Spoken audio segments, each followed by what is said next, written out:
More snow for New Jersey and New York. But we're hoping that if we don't see such deep temperatures in the days after the storm, that maybe they're able to do just as good of a job with this one once the snow stops falling tomorrow. That's the latest from Essex County tonight. And the wind is picking up, as you can probably see. Back to you in the studio.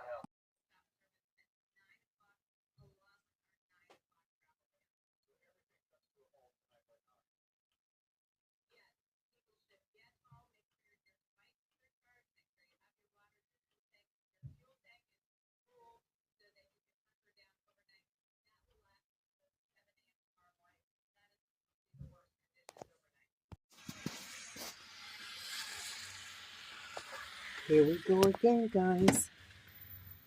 The blizzard today is trying to put it to the light so you can see the snow falling.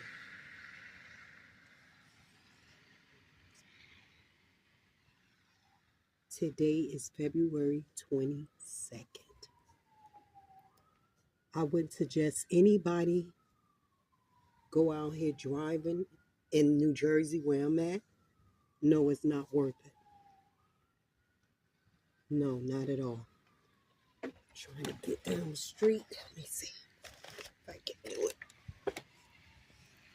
See, about as far as I can go, that's a car turning. And it's crazy. These streets are really, really hazardous. So I thought they would have put salt down. But I guess because the rain was, but that shouldn't have been an issue either with the rain because they knew it was coming. And even myself, I thought it wasn't going to stick because of the fact that the rain was on the ground, so the ground was wet. But it's coming down now, let me tell you. I don't know if this is going to be deeper than the one we had before. I'm trying to go down the street there, you can see it. Yeah, this is how we're living here in Jersey, guys. Everyone, please be safe out here. If you don't have to be on the street, and I hate to say this, but a job is not worth you losing your life. So if you don't have to be out here in these streets, stay off of them. You can even see the people when they're turning, how they're kind of like, gripping on. You can see the little traction in the street there. Yeah, but be safe, guys. God bless you all.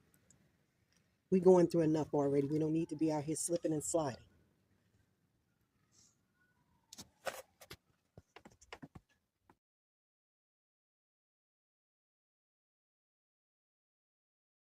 And summonses will be issued to property owners who do not clear the sidewalks in front of their properties of at least 4 feet to make room for wheelchairs and strollers. And if there is an unsheltered bus stop and curb ramp in front of their property, they're responsible for that too.